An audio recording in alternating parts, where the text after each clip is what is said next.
Radio for the masses. Headline edition, July 8, 1947.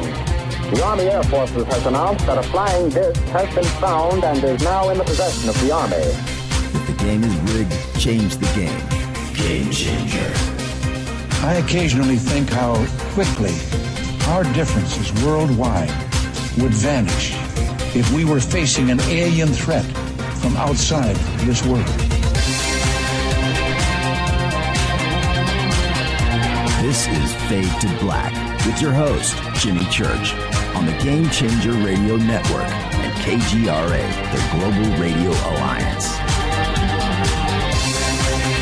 I need your help to get to the year 1985. You're listening to Fade to Black with Jimmy Church on the Game Changer Network.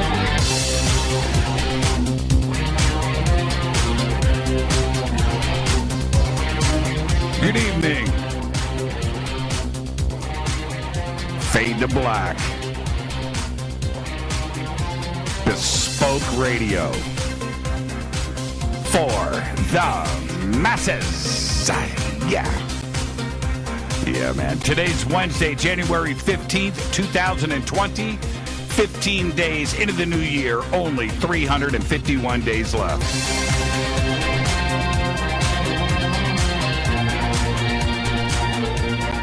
As always, we are live from a bunker. A bunker. Somewhere in the middle of beautiful downtown Burbank, California. And I would like to welcome everybody listening all around the world. All across the United States. Hither and thither, to and fro, back and forth, up and down, east and west, north and south, far and near. This is Fade to Black for KJCR, the Game Changer Network, and KGRA, the planet.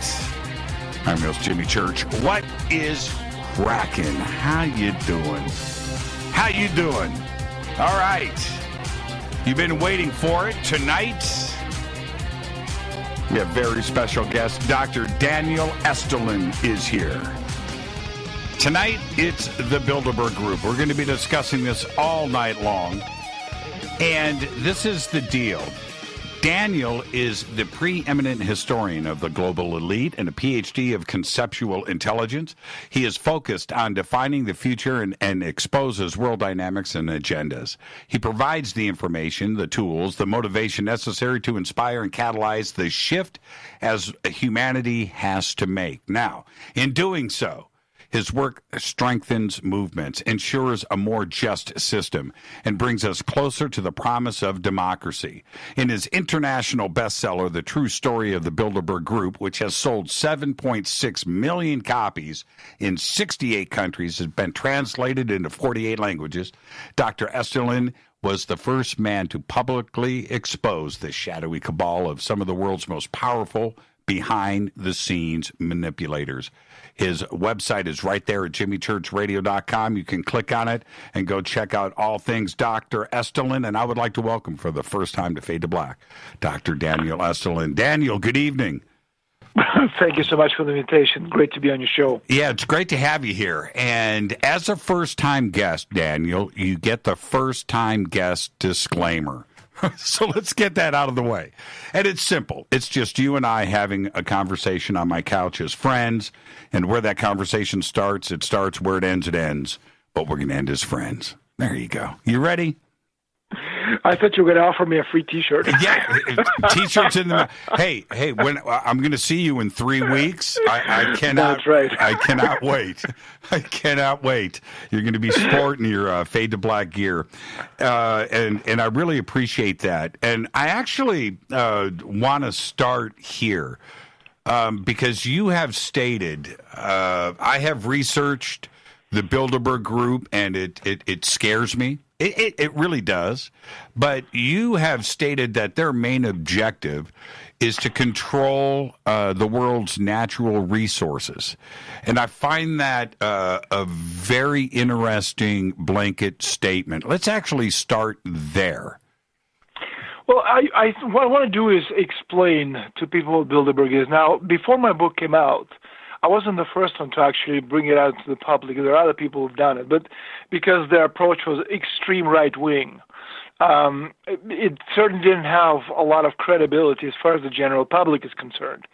And what my book has done is, because people have always had questions as to who runs the world, who's doing all the stuff around us, the coup d'etats, the financial shenanigans, the economic meltdowns. Is there anyone behind? And then people will be talking about the Jews, the Masons, the Illuminati, the all-seeing eye, right, and that point to the $1 bill. But Bilderberg is actually it's a very different organization. So in the world of international finance, there are those who steer the events and those who react to the events. Now, while the latter are better known, they're greater in numbers, and seemingly more powerful, you see them on television all the time, the true power rests with the former, with the people you don't see on television. And at the center of this global financial system are the financial oligarchy, today represented not only by the Bilderbergers, but also by the Trilateral Commission, Council on Foreign Relations, the Pinay Circle. There are just so many international secretive clubs and groups and organizations. Now, Bilderberg is not a secret society. If there is a true secret society in America, it's Skull and Bones, which are the descendants of the Bavarian Illuminati. We didn't know anything about them until Anthony Sutton brought it out back in 1980. Right. So this Bilderberg organization, it's a very dynamic organization in the sense that it changes with the times, absorbs and creates new parts while excreting the remains of the decaying parts. Now members come and go, but the system itself has not changed. It is a self-perpetuating system, a virtual spider web of interlocked financial, political, economic, and also industry interests with the Venetian ultramontane Fondi model at the center. I again want to stress, Bilderberg, it's not a secret society. They even have a webpage right now, in part thanks to my book. It made no sense, to have me, hold the center stage on the Bilderbergers, so they created their own webpage. But it's not a secret society because we know about them. Okay, so again, whether it's before, we kind of knew that someone was doing something.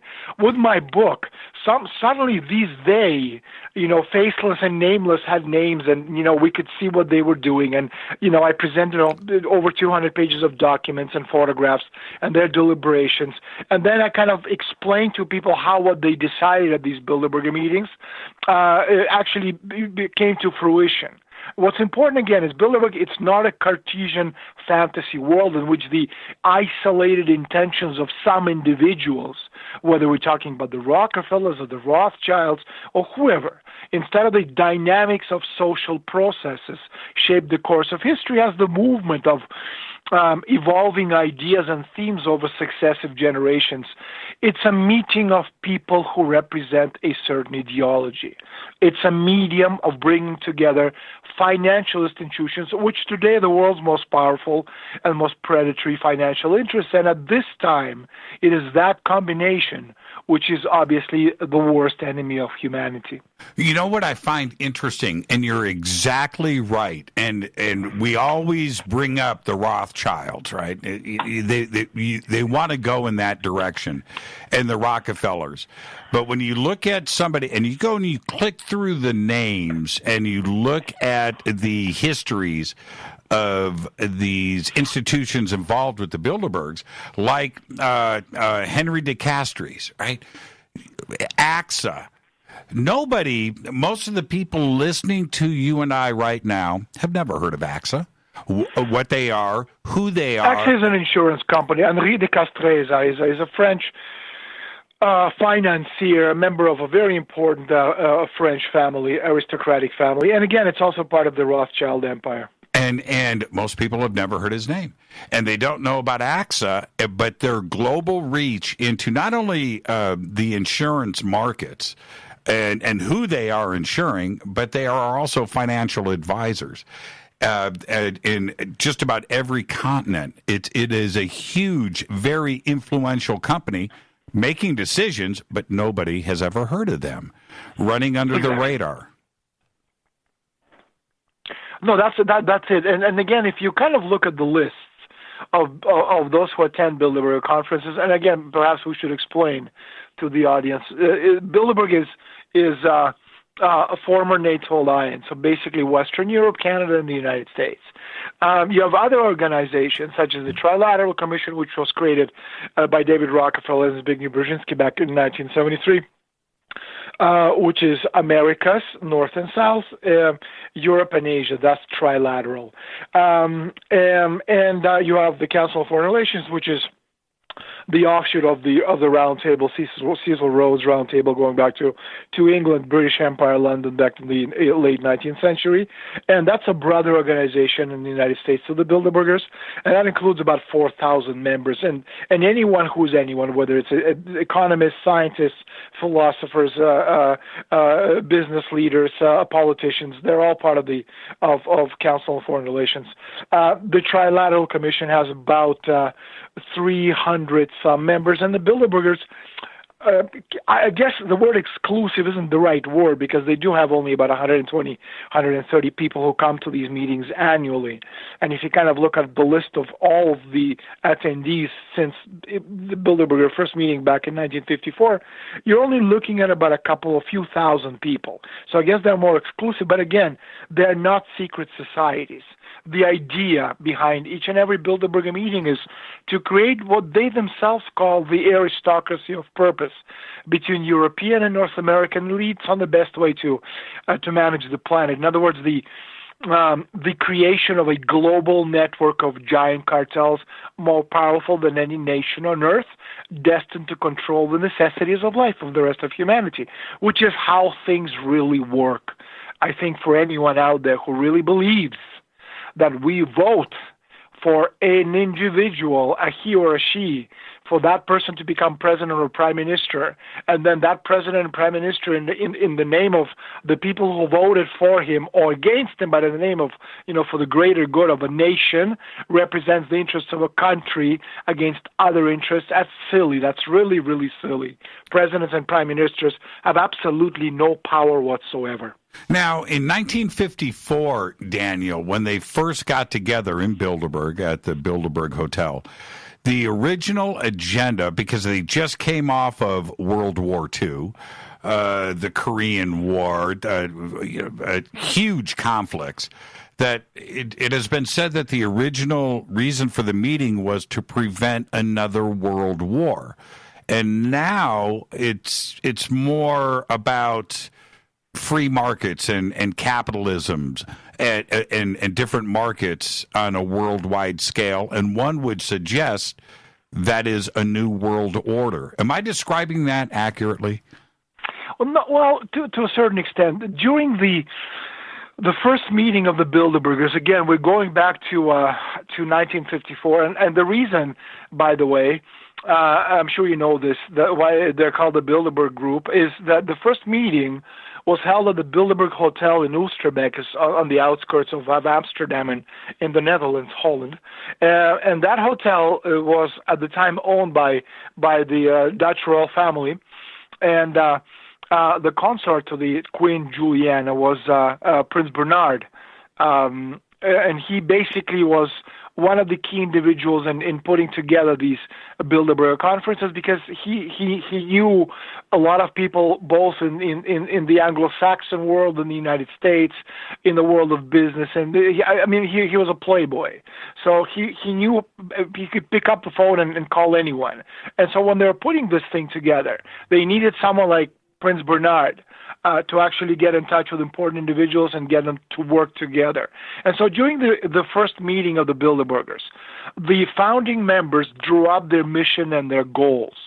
Now, the intention behind each of and all of these, especially early Bilderberger meetings, was about, again, how to create this aristocracy of purpose.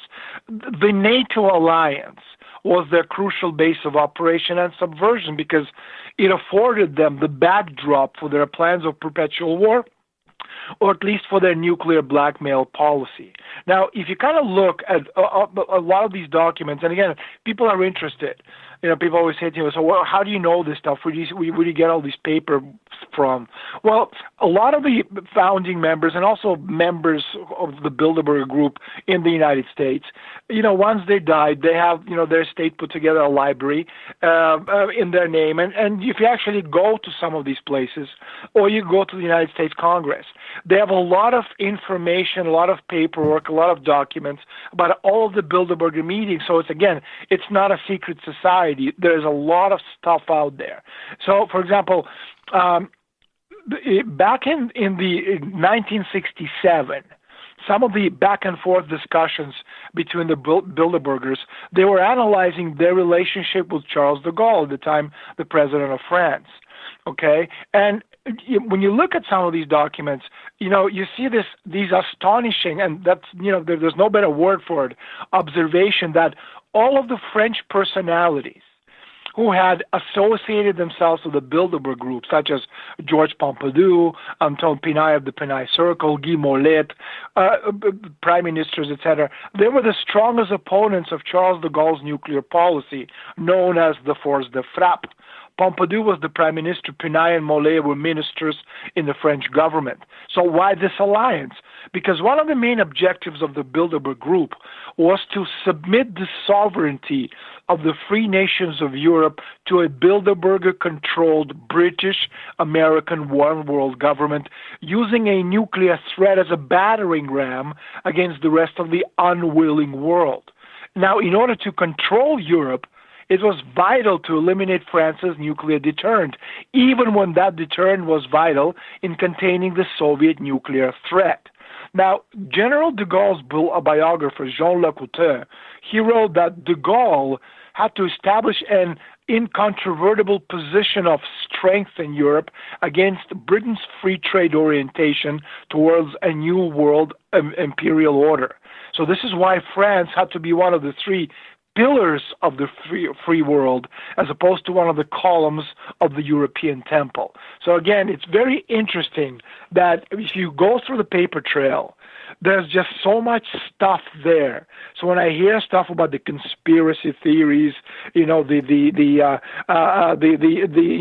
say, well, Bilderberg and the Anunnakis and the UFOs, it's all the same thing. Well, I don't know very much about UFOs, but I do know that there is so much information out there on the Bilderbergers, on the Trilateral Commission, on their deliberations. We have the photographs, the documents. We can actually see how what they discussed at these meetings became talking points of governments, and then how this became, the key propositions which were presented to the people and approved by parliaments and became the global issues over, decades and decades to come. Yeah, because you're exactly right, because as far back as like 1964, when this chatter started in the political circles here in Washington, D.C., about who the Bilderbergs were and what was being done there, that our Republican Party, and you just brought up the right and the left, right?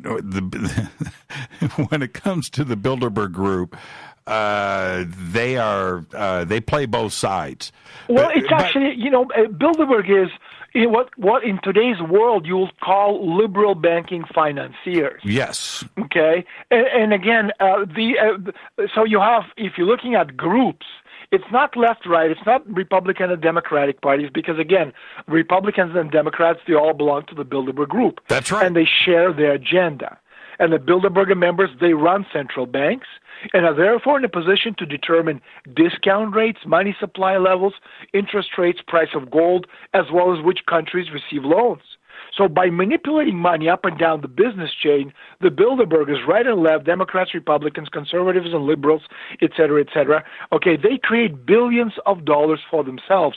It's the ideology of money and lust for power, as opposed to ideology of greater good, which is what these people are all about. Yeah, and I found some of the earliest conspiracy type things that started to surface about the Bilderbergs and the questions about them was back in 1964 when this rumor started about the Republican Party was secretly controlled by members of the Bilderberg Group.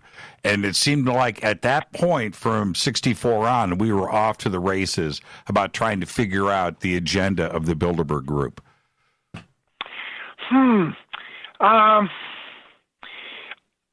I don't know why 1964, but again, if you kind of look at what these people have been up to, whether we're talking about the roadmap to the Treaty of Rome, which was another key, although Bilderberg, again, we're talking about Bilderberg 1954.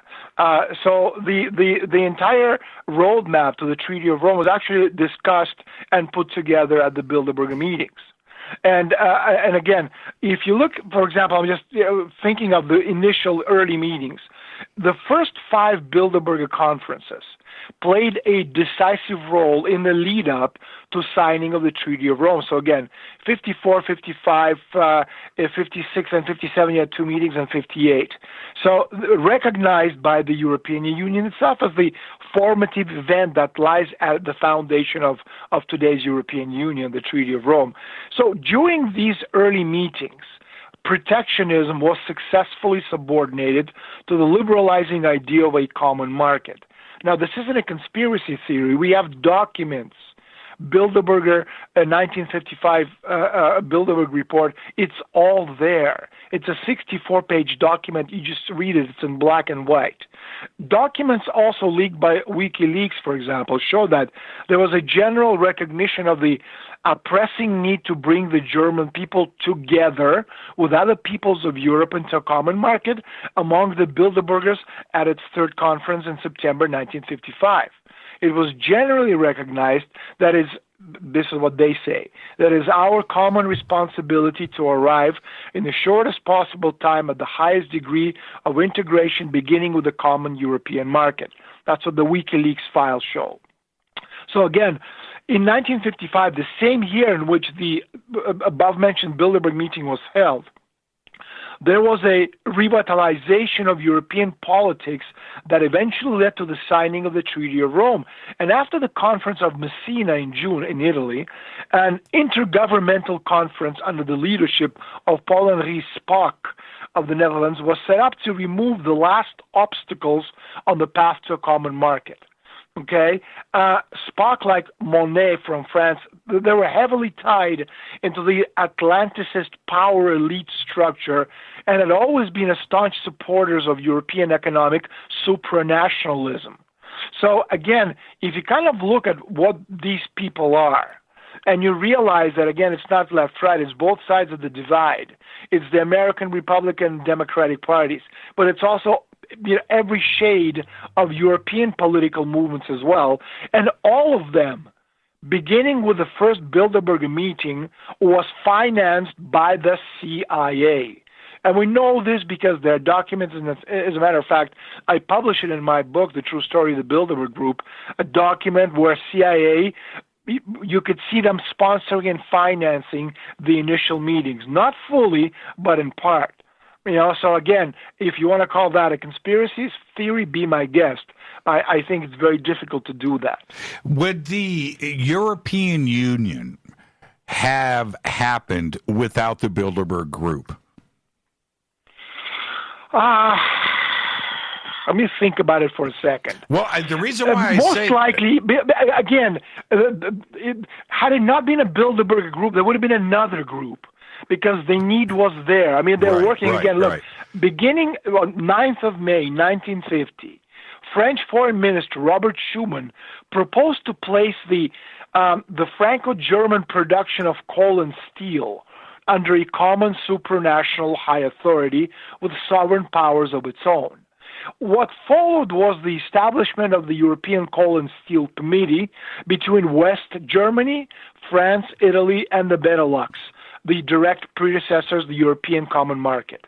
In other words, the dream of functionalist integration, a term coined by David Mitrany, a political scientist who was employed by the British counterpart of the Council on Foreign Relations back in 1943. That's 11 years before the Bilderberg meeting, as the strategy of supranational integration through a series of sectoral processes of internationalization designed to trigger an autonomous logic with which ultimately make further integration inevitable. So that was set in motion. So again, back in 1943, right in the midst of the Second World War, The Russians are beating the Germans back in Stalingrad. We don't know what's going to happen in the rest of Europe because it's still controlled by the Nazis. The United States is in it, but, not fully. And they're already discussing this meeting, this organization, which was going to take European nations post-war into the supranational sovereign power through the establishment of some kind of a union, which later became the European Coal and Steel Committee, established just before the Bilderberg meeting. Right. So again, although called the Schuman Declaration, this whole thing was inspired and for the most part drafted by the French diplomat Jean Monnet, the first president of this high authority, although never elected to public office, as I said before. Those who are not on the front pages of newspapers, those who are not, in the first row, photographs, group photographs, these are the people who run things, not the guy who stands in the center and smiling. Right. So again, aside from this, cartoonish textbook description as the idealistic founding father of Europe, Monnet was tied into an extensive network of transatlantic connections, spending much of his time in the United States. Not only was he linked to powerful investment banks such as Lazard Freres and Goldman Sachs, both in the Rockefeller orbit, but he served as President Roosevelt's wartime eyes and ears and personal advisor on Europe as well. And then French President Charles de Gaulle, who blocked further European integration in the 1960s, even conceived of him as an American agent.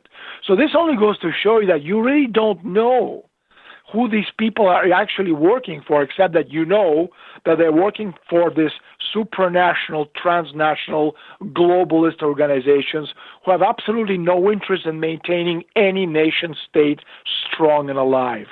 And what I find interesting when we talk about, a new world order or the new world order, as this phrase started to take hold, and of course, Bush's famous quotes from it, but this was all rooted in a system of goals by groups of individuals that needed to have this, and that the systems were in place for many decades before Bush started running, these words into the media, right?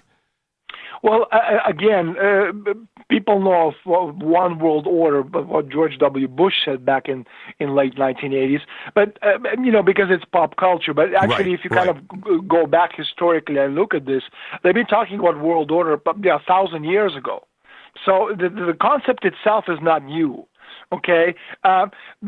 The ideology is not so much New World Order, one world government, as so many people mistakenly believe. Rather, the ideology of one world company limited. Corporations that have more power than any government on the planet. And again, if you kind of look historically as a timeline at some of these, how these groups were put together, let's say, the period between 1648, that's, the Treaty of Westphalia, where the entire concept of nation-state republic was established, up until, late 1960s of the 20th century. Let's call that Global 1.0. And then in 1968, at the Bilderberg meeting in Canada, in Mont-Tremblant, on the outskirts of Montreal, George Ball, the then Undersecretary for Economic Affairs with John F. Kennedy and Robert Johnson, he said, where does one find a legitimate base for the power of corporate management to make decisions that can profoundly affect the economic life of nations to whose governments they have only limited responsibility?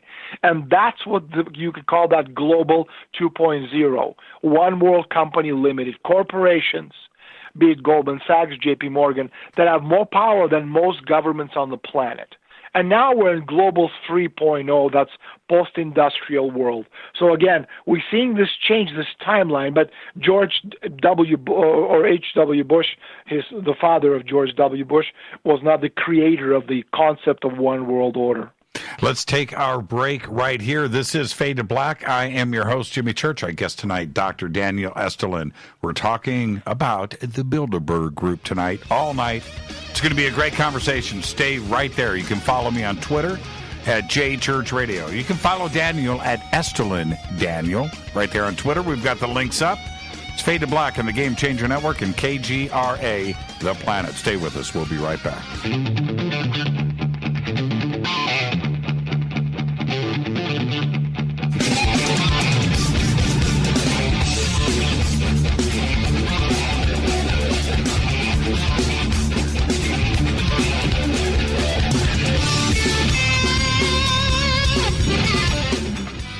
Welcome back, Fade to Black. I'm your host, Jimmy Church. If you miss the live broadcast, you can't make the live show, just subscribe to our podcast. It is just $2 per month.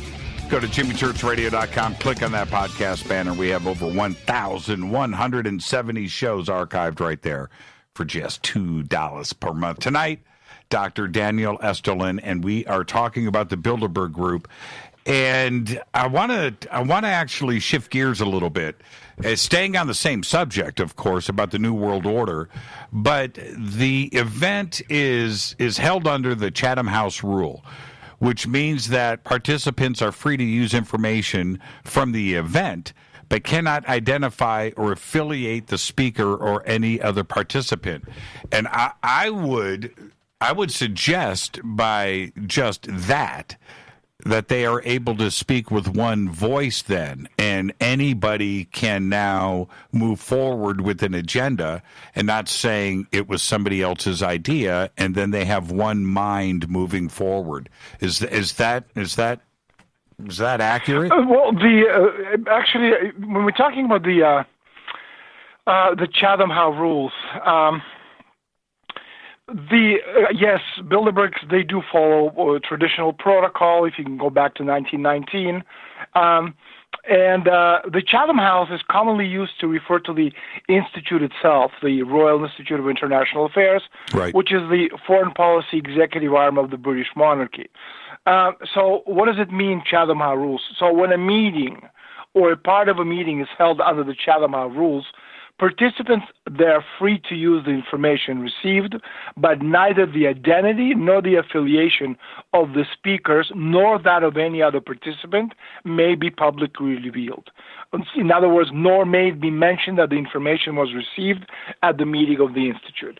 So most people are going to say that this is unfair, that this is secrecy and this is some kind of a secret cabal. But when you really think about it, and I'm not excusing it, I'm just saying, if you really think about it, when you have a football championship, being the what's the NFL, the Super Bowl, or the NHL hockey championship final, Game 7, or the baseball Game 7, all of these sporting events, each team, they have their own strategy, and that strategy is obviously, it's secret.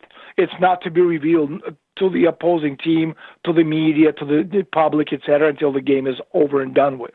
So these people follow the same procedure. Now, yes, the founders of the Bilderberg Group, they based their meetings on the Chatham House rules because this allows, according to them, for the people, the attendees, to speak as individuals and also to express views that may not be those of the organizations or the governments that they represent. Because what basically happens, once you enter a Bilderberg meeting, you are magically stripped of your title. It doesn't matter if you are a royal consort, if you're Your Highness, if you're Mr. President, Mr. Prime Minister. It makes no difference. Once you become a member of the Bilderberg Group and you're actually at the meeting itself, you're no longer these titles. You're Mr. Name and Surname. That's what you are. So again, that gives them the chance to speak openly and decide and also discuss issues which most of the time are not ever going to make it into the public until we actually see how this decision-making process becomes the policy itself. What do we do with, especially today, or I should say in the last 30 years, where you have photographs and video of different politicians and corporate heads seen entering and leaving these Bilderberg meetings, and then 6 months later, policy happening involving the people that we see leaving and entering the Bilderberg Group, right? Now it's not a secret. Most people don't have the attention span long enough to remember that. Okay, and that's first of all. Second of all, if you look at the people involved, there's just so much noise out there. Right. Journalistic noise, background noise, so much stuff happening. Look, in the past, where are we? We are on the 5th. Well, today's the 15th of January. So we actually 2 weeks into the new year. We've already had, almost on the brink of Third World War. We had Iran's, top military general killed by a drone. You had Ukrainian airplane shot out of the sky. You had, the Russian government was dismissed today by Putin. And this is just a couple of events. There's stuff happening all over the world. In the United States, western provinces of Canada, they want to secede from the Union. They want to become a separate country. Mexico is, in a state of war with the drug cartels. In Latin America, every country always being burned down to the ground, such as the case with Chile or Ecuador. Peru doesn't have a president. In Colombia, half of the country is against the guy who is running the country. Venezuela is not even a country. In Argentina, they just flipped the government. In Uruguay, they did the same thing. In Africa, you have 33 out of 54 countries are at war. In Spain, you have Catalan separatists and Basque separatists who want to have their own countries. You have Brexit in England. You have Yellow Jackets in France. They've been at it for 55 weeks or 56 weeks. I can't remember. In Italy, you have territories who want to become, independent countries. Corsica in France wants to become an independent place. Then you have former Eastern European nations, Poland, Romania, Bulgaria, all these countries. You have this rise of extreme right-wing Nazi nationalism. And again, we haven't even touched Asia. And then you have the forest fires in Australia, and then you have the typhoons and the tsunamis and the earthquakes. So people can't remember what happened 6 months ago, what guy was where at what meeting with whom, because what we do remember is Kim Kardashian, we do remember the Golden Globes, and 2 or 3 other things which have very, little to do with the world around us. So yes, it's important, but people simply, their attention span is not long enough to remember or to put this together in context on a conceptual level. Well, what I find interesting, and you're right? I just listened to all of your media points there. And then we take a look at, from Bilderberg's own website, the 2019 topics for the meeting. What's next up for Europe? That included all of the countries you just named. Climate change, China, Russia, the future of capitalism, Brexit, which you also mentioned specifically, the ethics of artificial intelligence, the weaponization of social media, the importance of space, and cyber threats. And I would suggest that everything that you just mentioned was the full meeting agenda in 2019. Well, it's going to be also in 2020. I mean, I can tell you, I'm not a member of Bilderberg, but you and I are smart enough to understand. If you kind of look at what's out there, we can figure out what's important to the people who want to have control of the world, and they're losing this. You see, the problem for them is the Bilderbergers, the Davos Forum, which takes place at the end of January in Switzerland. The G7, they're no longer important. And the problem for these people, when you kind of look at it, let me actually, before I explain why it's no longer important, again, beyond this common reluctance to reveal the proceedings of these meetings, okay, we're talking about the secrecy. It kind of, spreads itself from meeting to the meeting. So you have the World Economic Forum at Davos at the end of January in Switzerland. Right. And that's where all the financiers and the bankers and the Soroses and the presidents and prime ministers, they go there, and people from International Monetary and World Bank, Monetary Fund and World Bank and European Central Bank and the Federal Reserve, they go, this is their big schmoozery for the year. Then you have the Bilderberg and G7 meetings in April or May. Then you have the International Monetary Fund World Bank annual conference in September. So it's a kind of international consensus emerges and is carried over from one meeting to the next. But you know what? There's no one leading it. There's no such thing, as you see like in James Bond films, where this big bad guy, with a scar on his face, call him Dr. No or Dr. Yes or whatever you want to call him. He speaks with this heavy German accent, or a Russian, who speaks with a heavy German accent because a bad guy is a Russian today, right. or Chinese. Right. But again, this one bad guy who's sitting there, he doesn't exist in the real world. This consensus becomes the background for the G7 economic communiques. It becomes what informs the International Monetary Fund when it imposes an adjustment program, be it in Argentina or Nigeria, or just name a country. And it becomes what the United States president or presidents propose to Congress. And that's how this thing works. So if you kind of look at it today, in the context of what I just said, the problem for all these people is that they don't realize that the power they've once had, you can go back to 1954 to the Bilderberg meeting, or we can go back to the creation of the Federal Reserve back in 1913, or the Bretton Woods in 1944, or the Council on Foreign Relations back in the early 1920s. The point is, all of these organizations, all of them, they're part of the liberal banking, financier, parasitical, infinite growth model, which today is on its deathbed. And the reason we have what we have globally is because the model, which has worked, again, if you look at it economically, I don't want to go too much into the economy, but it's important to understand why Bilderberg today has lost so much of its luster. Back in the 19th century, you had four economic models. You had the British, then you had the Prussian, which is German after the war with France in 1870, and then you had the American at the end of the 19th century, and the Japanese at the beginning of the 20th century after the war with Imperial Russia in 1904, 1905. Then at the end of the Second World War, these four models became two. You had Western capitalist bloc, United States, Western Europe, etc., which is, again, Bilderberg, and you had the Soviet and the Soviet satellites, Eastern Socialist bloc. And these two blocs coexisted fairly well between 1944 and 1991.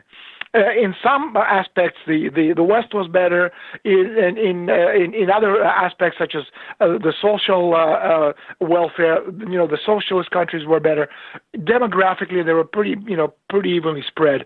And then in 1991, when the Soviet Union and the satellites collapsed, the economic model became one globally for the entire world. It's like the sky over our heads. Yeah, for the first time. It covers the entire planet. Right, for the first time. And then what happened was, this worked between, this is, the neoliberalism that worked between 1991 and 2008. Then in 2008, with the collapse of the Lehman Brothers, what they called the subprime, which really wasn't subprime, it was the collapse of the economic model. Okay? It brings us today because we today don't have a model. And the problem with what we see globally, what I've, read out a list of places and conflicts globally, the reason for that is the consequence of the collapse of the global economic model. And Bilderberg and International Monetary Fund and World Bank and European Central Bank and European Union and the Federal Reserve, they're all part of this model at its deathbed. And it can't be saved. It cannot be saved because there's no such thing as limitless expansion on a finite planet, because the planet Earth has limits. And the West, and again, when I say the West, capitalist West, the Bilderbergers, et cetera, they were able to extend their lease on life for about a quarter century at the cost of conquering the Soviet and satellite space. But once they conquered that and they ate it, and they regurgitated it, there was nothing left to conquer because they've reached the limits of the planet Earth. So now you can expand down or up into space. There's nowhere else to go.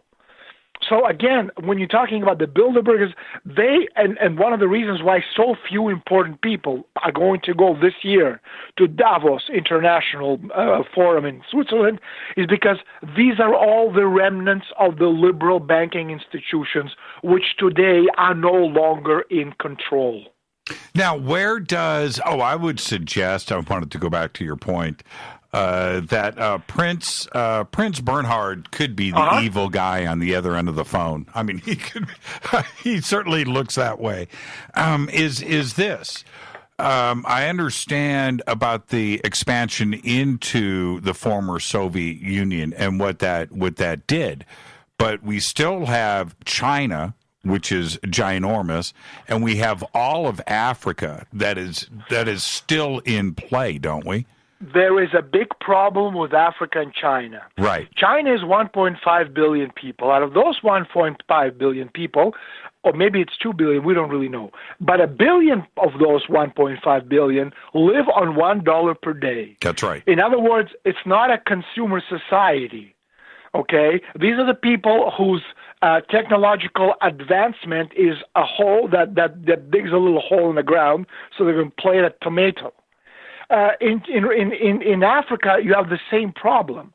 You have an entire continent which can and should be developed, but there's simply no time to do that because infrastructure takes time. And for example, in China, they build 100,000 kilometers of very expensive highways. But the problem with that, to maintain a highway is not free. People always say to me, well, I don't understand why I have to pay, these paid roads. They already made their money back. No. It costs $1 million to maintain 1 kilometer of asphalted road per year. So if you have 100,000 kilometers of roads, which is in miles because you are in the United States and I'm in Canada, that would be about 60,000 miles. Okay, so if you look at the costs for the Chinese to actually make sure and repair these 60,000 miles worth of roads per year, that's $100 billion in cash only for repairing roads. With the collapse of the economic model, where are you going to get the money? Which is one of the problems in the United States. Why do you see we have bridges and roads falling, collapsing, and and nothing works? Because it costs a lot of money to maintain infrastructure in a country. And the more developed the country, the higher is the cost. So the problem is with China, with Fiji, with Solomon Islands, with all these places where you have Indians who have never seen a white person, is that they simply don't have the money, to spend or to buy whatever it is that you're selling. Which is why, again, we've reached the limits. And China is also not a good example because the rise of China is due to it being included in the American market. But because that market is no longer open, China is going through some very, very problematic times. Well, okay. And wouldn't the Bilderberg Group and the financial arm of the Bilderbergers use that for profit to rebuild the infrastructure in the United States, to bomb a country into dust and rebuild it? That's what they're doing right now. That's what they're trying to do. Right. But the problem is it's no longer a unipolar world. That worked especially between 1991 and 2008. When the Soviet Union was dismantled, the country became part of the liberal bloc, and because we lost the war, the Soviets lost the war, what had happened was they had to pay reparations. The reparations was all the former territories that were not part of Russian Federation, the Baltic republics, Kazakhstan, Uzbekistan, etc., they became part of Western influence. But because today it's no longer a unipolar world. That's very difficult to do. First of all. Second of all, again, economically speaking today, simply not possible to do. And also, what we're seeing today, because we are in this different stage of Global 3.0, you're looking at the collapse of the concept of nation states. In other words, countries are disappearing. And what we're seeing is, because again, economically speaking, it's no longer a viable solution for a nation state to stand alone. You're seeing countries being replaced by regional economic blocs. And in that sense, European Union wasn't intent to create a regional bloc. It didn't work because it was based on liberal banking financier principles. BRICS, Brazil, Russia, India, China, South Africa, that was another attempt to create a regionalized economy. Okay, so this is what we're seeing right now. As I said before, we're going from global 1.0, which is nation states, to global 2.0, which is corporations running the world, to global 3.0, post-industrial world, to the concept of dismantling of countries and creation of regional blocks. But for a regional block to work, it needs to have a minimum population base, and that minimum is between 3 and 500 million people. And if you kind of start looking at the world, and that's the problem, for example, for England right now. So you have Brexit, and they're going to leave the European Union. They still need a market. Where are they going to get the market for 3 to 500 million people? And that's their problem. So the idea of this regionalization of global economies was, for example, one idea, and I talk about it in my new book, which I just finished writing. But one idea is that Canada, the United States, parts of Mexico, Australia, New Zealand, that'll be one economic region of about 500 million people, and that'll be a dollar region. Then the rest of Latin America would be a, whatever you want to call it, a peso region. Then you'd have the European Union on the Berlin-Paris axis without England, with France's African ex-colonies as a source of natural resources. That would be another region. Right. China would be a separate region. India would be a separate region. Russia would be divided in half by the Ural Mountains, with the west going one way and the east going the other way. And that would leave England with the Arab world to create their own pan-region. So that was one of the ideas that they were looking at. We've just got a couple of minutes before the break. Isn't China looking at Africa right now for those exact reasons and their own expansion to help sustain their economic growth? Well, again, yes, but you have to understand that if you kind of look at One Belt, One Road initiative, what is that? That's territorial expansion. That's what China is doing. I mean, you can expand invading countries and killing people, or you can do it subversively as China is doing right now. Right. Okay? And One Belt, One Road initiative is exactly that. It's territorial expansion.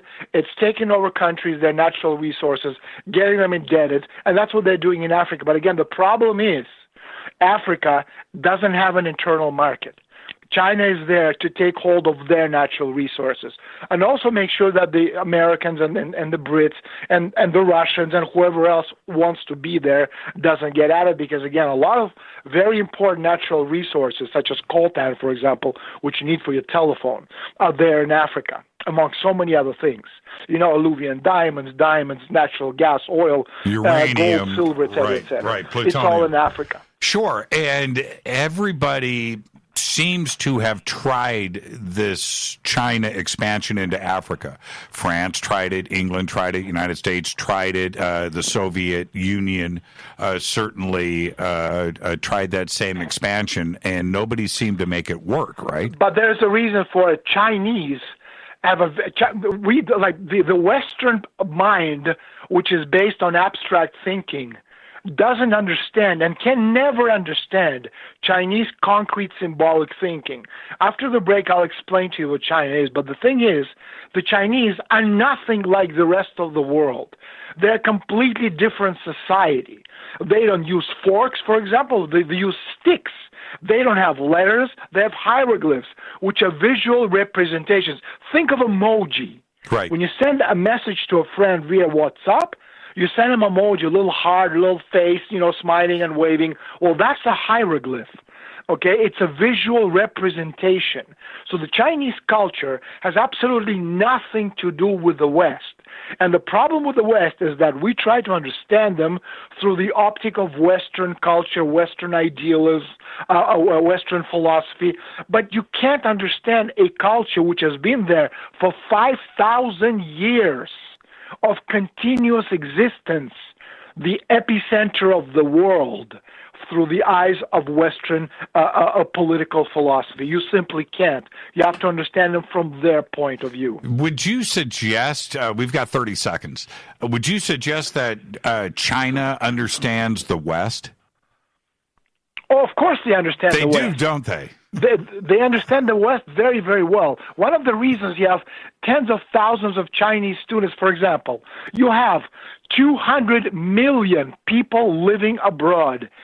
From the first to the last Chinese who lives abroad outside of China is a Chinese patriot. He works for his country. Every one of the people abroad works. He's a cog in the machine of the China nation state, whose concept is greater good, not of individual human rights, which have nothing to do with China, right, but common good of 1.5 billion people. You can't explain that to an American who thinks of freedom of speech, of democracy, of liberalism, of rights to that doesn't exist in China. It's a different society. There's no such thing as democracy. Okay, it's father dictator figure. That's what they're about, and you can't explain to them how democracy works because it's an anathema to a Chinese 5,000-year-old culture. Let's take our break right here. And, the flip side to that, Daniel, they add a billionaire a day. Right? Think about that. Let's take our break right here. Our guest tonight, Dr. Daniel Estulin. We're talking about the Bilderberg Group all night long. We'll be right back after this short break. Stay with us.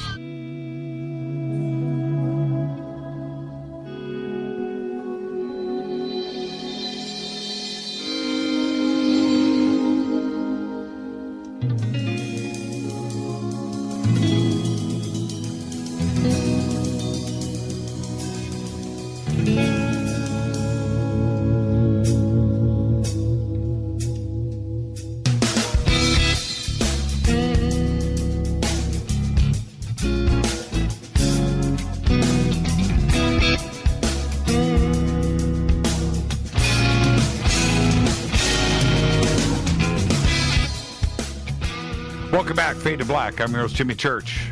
You can become an official Fadernaut right now. Just go to our membership section at jimmychurchradio.com. Sign up, become a game changer. Get yourself an autographed Fade to Black hat. Daniel Estulin's going to be sporting one in 3 weeks when he arrives here in Los Angeles.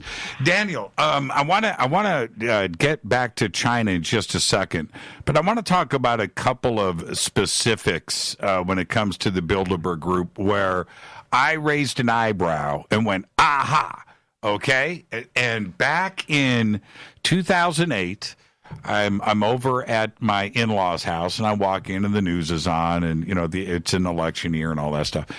And I see this report break on TV that Obama's missing from a flight, and the press corps was there and expecting him. Yeah, I was in Chicago. Yeah. Yeah, and they were flying to Chicago, and Obama's missing from the flight. And then later on that day, the reports came out that he was seen with Hillary arriving and leaving a Bilderberg meeting.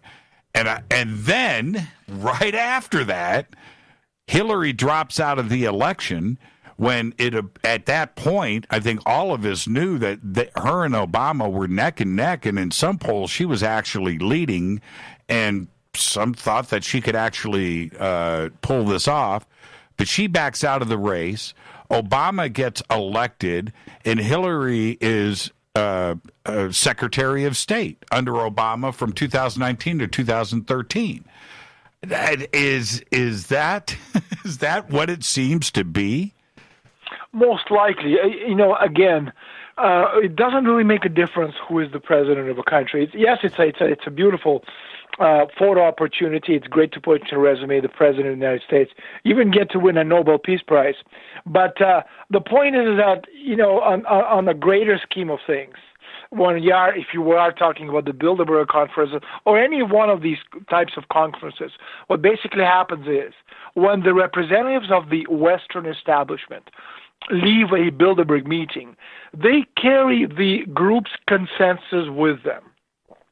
The high-powered Bilderberg debates, they're intended to build unity by resolving differences, and therefore certainly have a significant influence on the attendees. Nobody threatens anyone. Nobody tells anyone, we're going to kill you. We have photographs of you doing, unnameable things with 14-year-old child. But it's understood okay, that if you want to play along and if you want to get along, certain greater good of these higher-ups take precedence over individual political interests. And I have no doubts at all that it was decided at the time that some of the policies and some of the foreign policy decisions taken by the U.S. government could only be put through if the individual, he or she running the country, was a dark-skinned president. In that case, Obama obviously had to win, and Hillary, she needed to take a back seat. And then they told her when he leaves, then, you can get a go at it and, see if you can win.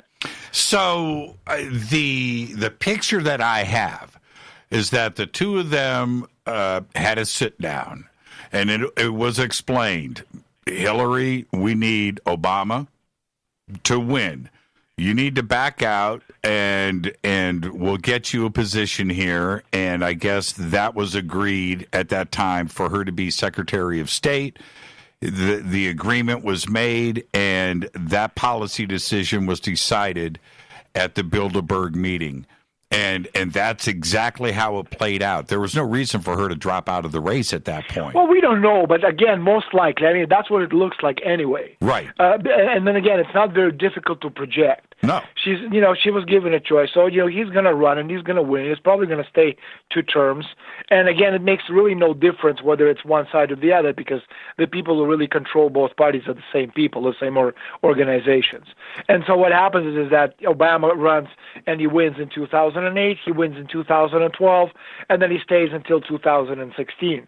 And then in 2016, she runs against this guy by the name of Donald Trump, and she loses. But again, what had happened was, I don't know if you want to go into this or if you want to get back to China, just let me know. If you want me to explain how this played out, I can explain it. But if not, I'll be more than happy to go to China. No, we can stay right here. See, this is the thing, Daniel, and I know you can appreciate this. On this show, I don't do politics. I don't. I'm not interested in it. I'm interested in the conspiracy of politics. That's where the real fun lies for me. And I know that what had happened was, you see, Donald Trump is not really an American president. I'm not saying he's an extraterrestrial. What I'm saying is he represents an alternative project. He is the face of an alternative group. He's not a person. He's a project. And what had happened was, before 2008, you couldn't have anyone who was not part of the liberal banking project. And again, it doesn't make a difference whether you're a Republican or a Democrat, if you're running on any other ticket, whether in Canada you are liberal, as is the case with current Prime Minister Justin Trudeau, or you're conservative, as is the case with the people who lost the elections to Justin Trudeau, because they all represent the same ideology, the same global financial interests. Now, what had happened was that up until 2008, it was physically impossible for an alternative group anywhere in the world to present a candidate who could actually maybe win, okay, or at least fight a fair fight and have a chance at winning the presidency, because every institution in the world, from the big international institutions such as the International Monetary Fund, World Bank, Federal Reserve of the United States, the banks, the think tanks, the foundations, the private and secretive societies, they were all under the control of the liberal banking financiers. They control the purse strings. But after the 2008 collapse, okay, again, they call it the Lehman Brothers, they call it the subprime, but it's the collapse of the global financial system. Okay, suddenly, people who for a very long time had no chance at winning the election finally had a chance. And Donald Trump simply is a project of this alternative group. If you kind of look at all the other candidates whom he defeated in the Republican primaries, I can't remember, 16 or 17 of them, I can't remember. Right. It doesn't make a difference. All of them, each and every one of them, except Trump, There were liberal banking financiers beholden to the global financial interests, as was every candidate running for the Democratic Party. And so Trump ended up beating all of the Republican contenders, and then he did the same with Hillary Clinton. Because, again, he represents an alternative global project. And Trump became president of the United States. And I'm not supporting Trump, obviously. But I'm saying it, and I can't because, first of all, I'm not American. Second of all, I couldn't care less. But it's important to understand that what Trump is doing, he became president with a very clear agenda. One, dismantle current economic model, which is Bretton Woods, and that's what he's doing right now. He's destroying it globally. And two, destroy the petrodollar system, which is a system of his enemies, the liberal banking, global liberal banking financiers. So what we're seeing right now, not only in the United States, but in every country in the world, in China, in Russia, and today is a good example when Putin, who is not a communist, who is not a socialist, he's a left-wing, he's a right-wing conservative like Trump. Putin and Trump get along very well because they're both right-wing conservatives. And the thing is, both of them have the same problem in their countries. Putin is surrounded by liberal banking financier traders. Every person in the government whom he dismissed today works for the West. I don't know if you know this, Jimmy. Russia's economic policy is not written in the Kremlin. It's written in the offices of International Monetary Fund in Washington. The general director of Russia's central bank, there'll be the chairman Powell of the Federal Reserve. She doesn't take orders from President Putin. Just like she takes orders from the director of the International Monetary Fund. They give you an idea who controls Russia's economy. And so Putin firing today the entire cabinet from the prime minister, because Putin is not the government. Putin is above the government. Okay, it's not like in the United States where you have president, prime minister. President, vice president. In Russia, the prime minister is the head of the government, and the entire government apparatus is run by the liberal banking financiers who have been destroying Russia for about a quarter century. But Putin simply didn't have the power to do anything about it because up until 2008, the entire edifice of global economy was controlled by these people. And what you're seeing today, this tectonic transformation, global transformation, which is, again, as I said before, the Bilderbergers, the Davos, the Trilateral Commission, these organizations are losing a lot of their power because their strength, which was the emission center, in other words, the little machine that prints money that you and I unfortunately don't have, right, no longer gives any benefit to the economy. And with all of that being said, when we talk about specifics when it comes to the Bilderberg Group, is going back to 1991 when Vernon Jordan said, and this predates, and again, a Republican Democratic agenda here when it comes to the Bilderbergers, they don't see that. They see what's going to fit their agenda. But Vernon Jordan was quoted, he said, in 1991, I took Bill Clinton to the Bilderberg meetings in Baden-Baden, Germany. The Bilderberg meetings have been going on since 1954, sort of the North American-European alliance. Well, later, after Clinton won the election, Jordan said, and I'm quoting here, this is public record, the steering committee of the Bilderberg came to Washington in January, and I called the president up and I said, Mr. President, they're here.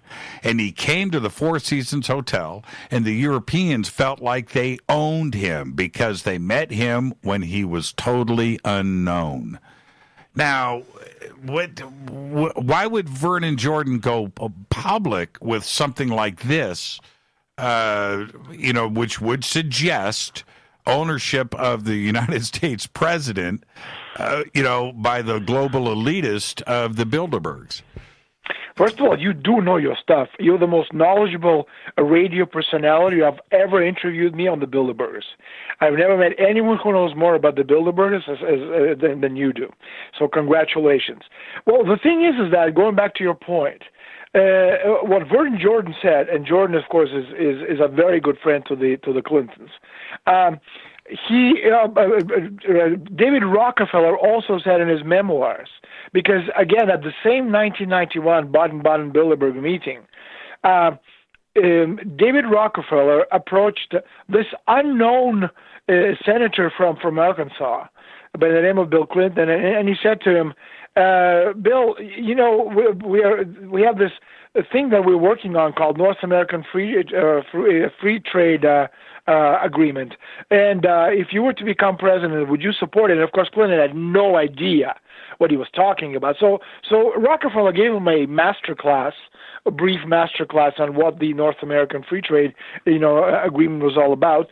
And he said, would you support it? And Clinton said, David, is it important to you? And Rockefeller said, it's very important to us. And so Clinton said, of course I would.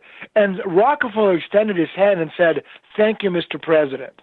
Well, the rest is history. He wins in 1992. It's the economy, stupid. You remember that? Right. And the rest is history. Then we have the bombing of Yugoslavia. Then we have the Monica Lewinsky thing and everything else. But again, the whole point is that the 1990s was wholesale takeover of Russia. They destroyed a country. Again, if you think, one of the reasons why there's so much, it's not that the Russians hate the United States. The Russians don't. They love the United States. Normal people, they love America. But America and the government are two different things. What had happened was, in 1989, if you look at the entire Soviet bloc, Soviet and the satellites, the former republics, the members of the Warsaw Pact, Poland, et cetera, there were only 14 million people were living what you would call poverty level. 7 years later, after the collapse, the demise of the Soviet Union, all the satellites, with the loans for share scheme where 40% of the population lost everything overnight. 7 years later, in 1996, these 14 million poor became 168 million poor. 25 million killed themselves, drank themselves to death because they lost a country. Everything was taken away from them, and suddenly you had these third-rate hacks from Harvard University coming in and telling economists with doctorate degrees in Russia how the Russian economy needed to be run. They destroyed the country. It was done on purpose.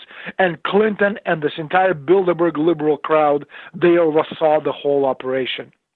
And with the way that it is now, and I'm talking about the way that the Russian economy is now, is the only way forward for them is to not only walk away from the petrodollar, but to look towards gold, their own natural resources, and not worry at all about the West and their decisions.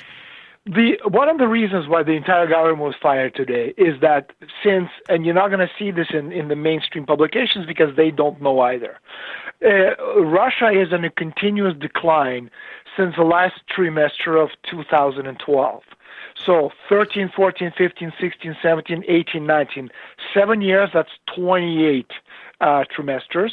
Last one of 2012, that's 29 straight trimesters. The country is going down to hell.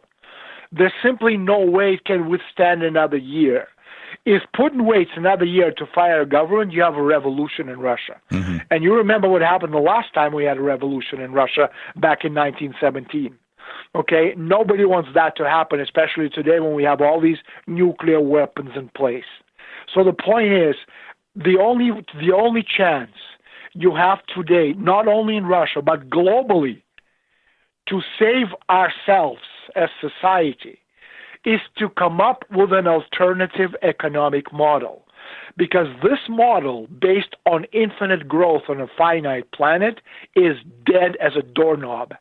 And so unless we can come up with something else, which is, again, what is that? That would be Yalta 2 or Bretton Woods 2, and that would be decided about a year after next presidential elections in the United States. So say November 2020, that'll be like at the end of 2021, beginning of 22, where the great powers, the United States, Russia, China, India, it's a 1.5 or again maybe 2 billion people nation. They would sit down at the table, at this great proverbial round table. They would need to come up with the rules and regulations for a new global order, not one world order, not one world government, but a new global order post-collapse, post-Bretton Woods. And that's what you're seeing right now because, again, if you look at it globally today from a conceptual perspective, the concept of Yalta, the concept of nation states, borders, constitutions, rules and regulations, agreements between nations, that has been absolutely destroyed by Trump, but not only by Trump, by European nations, by Russia, by China. It's the entire edifice which we've created. Again, going back to 1648 Westphalia Agreement, that has been absolutely dismantled, which is why, again, the great powers will need to sit down and conceptually present an alternative to an economic model. But the problem with that is that in the West, there's simply not a language to describe what needs to be done. By language, I don't mean English or Spanish, German or French. You're talking about text. The language of economy. Right. Because the entire Western world is run on economics. Whereas the Soviet system is run on Marxism and the philosophy of Adam Smith, where the concept of limits to growth is well understood, which is why the Soviet Union had political economy. But in the West, in the capitalist world, you can't have limits to growth because capitalism needs to expand continuously. It simply cannot be done. So what they've done in the West is they eliminated the political aspect and they've created this pseudoscience called economics. In the economic science, pseudoscience, you can have limitless growth. But in the real world, you can't. So because the entire Western world, and I'm talking about business schools, whether it's London School of Economics or Wharton School of Business in the United States, think tanks, foundations, economic institutes, governments, the bureaucracy, the IRS, the Federal Reserve, et cetera, et cetera, et cetera. None of these institutions speak a language that could define an alternative economic model because all of them, over the past 3 generations, have lived within the contours of this model, which is now dead. And the only country in the world that does have a language and at one time had a very successful alternative economic model was the Soviet Union. Okay, why the Soviet Union collapsed, it goes beyond the scope of this interview. Perhaps we can talk about it the next time. It actually has very little to do with economic deficiency. But again, that's a story for another day. But the point is, the Soviet Union does have a model because we've never been included into the United States market, and we've always had our own separate philosophy and professors and institutes and think tanks, economically speaking. So the Soviet Union or Russia today has the people to sit down and create in a relatively short period of time, meaning 6 to 8 months, an alternative economic model, which then can be used globally. And it has nothing to do with communism. It's an alternative model to the current model of limitless growth, which simply cannot exist on a planet with finite natural resources and finite space. Well, let me jump in. I've just got. I need to respond to this. I've just got 2 minutes before the break. In that, I married into a Russian-Armenian family. Okay, my wife was born in Moscow, graduated from Moscow State University. And these discussions about Russia I have been having at a very direct level since they left the Soviet Union, right, in 1991. And I think that I have a pretty firm grip. But to respond to this, the one stable thing about Russia right now is Putin. And I would absolutely. say absolutely. that without Putin, well, the country would have disappeared 20 years ago. Totally agreed, and they know this.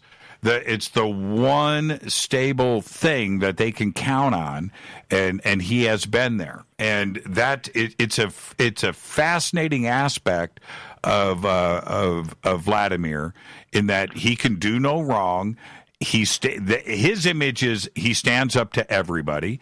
He's strong, and that's exactly what any country would need, and certainly Russia has that today in Vladimir Putin. Do you know the image that Putin has been referring to recently? It is the image of Stalin as the ultimate Soviet leader, and in fact, in Russia, 90% of Russian citizens, they are for Stalin. Not so much for Stalin as a man, but for what he stood for, represented. In other words, personal responsibility.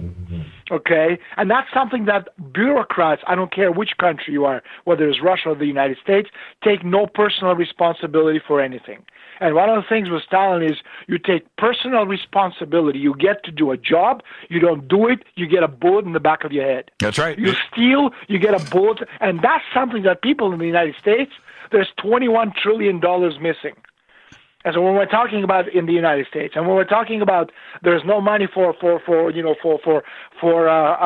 health care benefits for the entire nations, you return the 21 billion you stole, trillion you stole, 21 trillion. There's enough money to give health benefits to the entire country. The entire planet. Let's take our break right here. Our guest and let's do China afterwards. Yeah, we'll do straight to China when we come back after this break. Talking the Bilderberg Group all night. Our guest, Dr. Daniel Estulin. This is Fade to Black. I'm your host, Jimmy Church. Stay with us.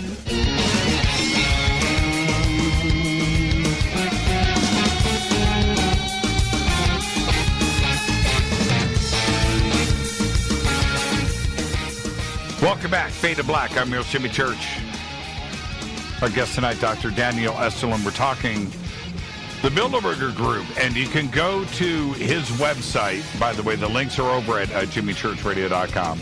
It's english.danielestulin.com, but everything that you need is right there, and including his books. And Daniel, talking about my Russian family, and we're going to move straight to China here.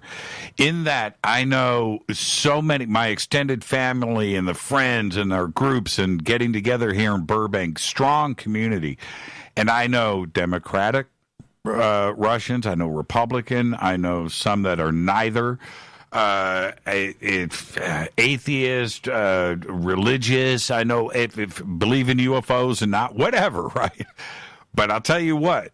You talk bad about Putin, and you might get yourself hurt, and that is the one common denominator. And now, if I was a world leader right now, looking at the stage, a world leader, not only as a state actor or in politics, but in religion or corporations, energy sectors, any type of trade, military. A union and chumminess between Russia and China right now is the one thing that I think would freak everybody out, and it's inching closer in that direction. Not really. Again, the problem with understanding China is understanding how they think. Yes, Russia and China can be together, and they can be close, but that all depends on what we as a country present conceptually. One of the things you're looking right now, as I said to you before, the age of countries, nation states is coming to an end. You have a new age, the age of regionalized economies and also global projects. Now, for a project to be global, it needs to have certain characteristics. One, you need to have global conceptual outlook. Two, you need to have independent global financial system. And three, you need to have global independent intelligence apparatus, which is why, again, for example, Japan cannot be a global player because not all of these three elements they possess. They're not an independent country in the sense that they're controlled by the United States. The same can be said with Germany. It's an occupied country by the United States. Right. So globally, you're looking at today at 6 global projects. One of them is, you can say New Babylon, or let's just call it New York. It's Wall Street, it's financial institutions, it's the liberal banking financiers. Another project is London. Okay, you can call it New Jerusalem, you can call it London. It's a project run by the Rothschilds and the Kabbalists. Another project is Great Europe, which is the European Union. Okay, Vatican used to be an independent project, but then in 2012, with the pedophile scandal, etc., economic scandal, they lost that independence, and they now are part of the European project. Then you have the Eurasian global project with the capital of Moscow. That's not Putin. That's Eurasia.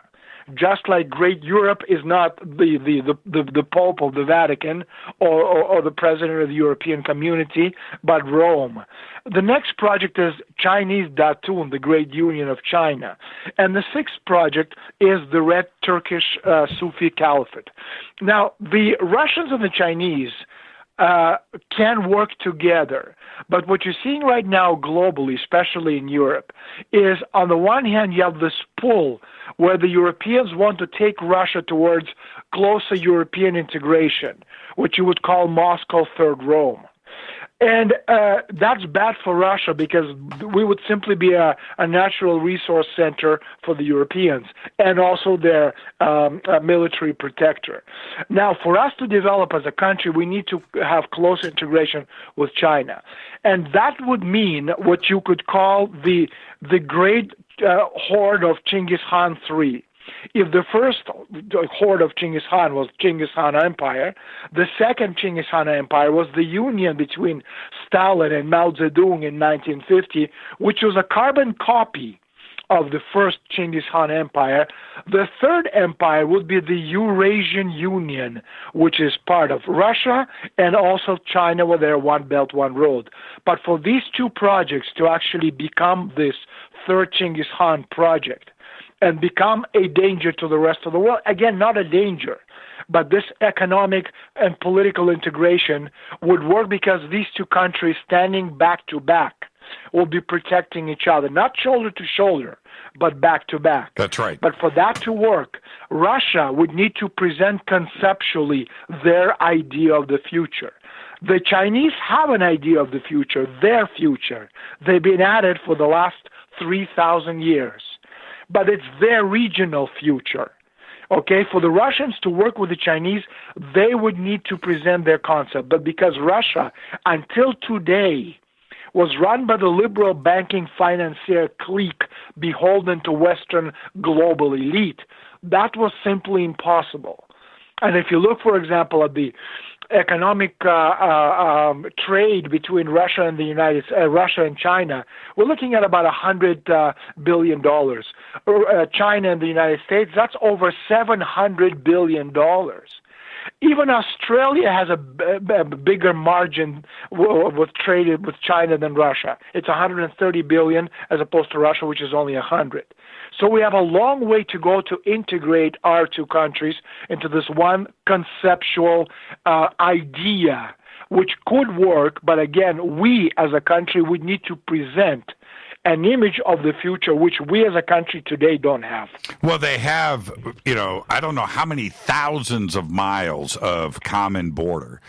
You have that aspect of it, but just looking at it in the basic sense, Russia is loaded with untapped natural resources. Well, that's the problem for us because we have very small population base, 140 million, which is actually decreasing by about 2030. We're going to be down to about 122 million people.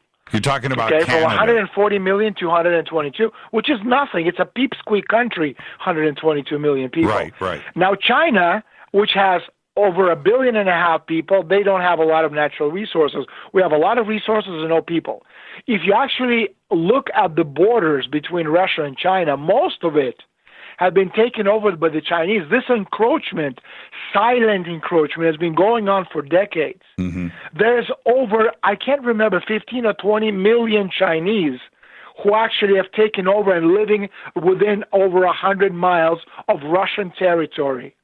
And these are the Chinese. Just think 20 million Mexicans have come over and taken over large chunks of American territory, and now they call it Mexico. Well, okay. And that's what's happening in Russia. And staying with China for a second, you brought up something in your opening statement on the program tonight, which is space, right? The Earth is finite. the future of everything is out there amongst the stars and in the solar system. China is very well aware of that, and their space program is moving forward at the fastest clip, probably more dominant than anything else on this planet at the moment. And that is their focus. The economy is up in the stars, isn't it? It's up in the stars because, again, if you can't expand here, you have to expand up. Right. And that's what the Chinese are doing. That's what everybody is doing. You need to expand into space.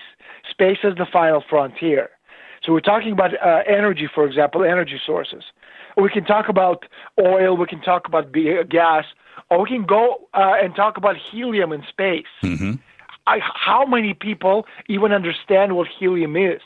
If we're talking about, for example, helium-3, right? Okay. Now everybody talks about natural gas and oil and carbon and wind and whatever else they talk about, green energy. Helium-3 is a natural decay product of radioactive tritium, and it is the most effective, most efficient for the production of thermonuclear weapons and also thermonuclear energy. And thermonuclear fusion power is several orders of magnitude more powerful than any nuclear power. Helium-3 would be the cleanest, longest lasting, and safest energy on the planet Earth. And you have enough in space on the moon, because again, problem on Earth we can't have it because we have atmosphere. But on the moon and out in space, you have it. There's enough on the surface of the moon you can literally, scoop it up with your hand to last 2,000 years worth of clean, long-lasting energy for the planet Earth. So for all of the more than 8 billion people on Earth today to enjoy a standard of living exhibiting the potential advantages of currently existing technologies, the world power consumption must be 10 times its current level. And no amount of burning fossil fuels can successfully meet this demand. So we must turn to the higher, more energy-dense forms of fire, in quotes, of nuclear fission and especially nuclear fusion. Therefore, it means we're making a leap in the amount of power available per capita and per square kilometer for the territory in the Earth, in the moon, and beyond. Now, in April 1988, a meeting was held by NASA to understand the potential of using helium-3 from the moon for the terrestrial fusion power production. The fusion power session concluded that, first of all, the helium-3 offers significant, possibly compelling advantages over fusion of tritium, principally increased reactor life, reduced radioactivity waste, and also high-efficiency conversion. So as a fusion fuel, helium-3 offers specific advantages beyond any fuel accessible on Earth. In a fusion reaction, what you have is you have two light nuclei. Again, I have 2 doctorate degrees, so which is why I can explain these things. Please. In a fusion reaction, you have 2 light nuclei combined to form a new element, and in doing so, they release energy in the form of particles, electromagnetic radiation. So while fusion in general is 100 times more energy dense than fission, which is 100,000 times more energy dense than fossil fuels, not all fusion fuels are created equal. A fusion reaction of deuterium and helium-3 releases a lot more than any fusion reaction available to us, and its products are almost entirely in the form of charged particles rather than neutrons. What I'm trying to say is, from a technical vantage point, industrial materials processing on the moon, because we can do this on the moon. Okay, we don't need to come back to Earth. We can process all the stuff on the moon. Will be significantly different than conventional Earth technologies, which require vast amounts of water, chemicals, and also other volatiles that do not exist in the lunar environment. And the thing is, if we can develop helium-3, we can go to Mars in a question of about 4 to 5 days. Right now, if you go from the planet Earth, it's a 300-day trip, and because of the lack of gravity, when we get to Mars today, we're basically going to get there as jello with ice, because our bones will lose the density. Right. So the project that we're looking at right now it's a 3-generation project, which is an infrastructure problem. Earth, Moon, Mars, a 3-generation project. And again, fusion has great advantages, even over nuclear fission for materials, processing, and other industries.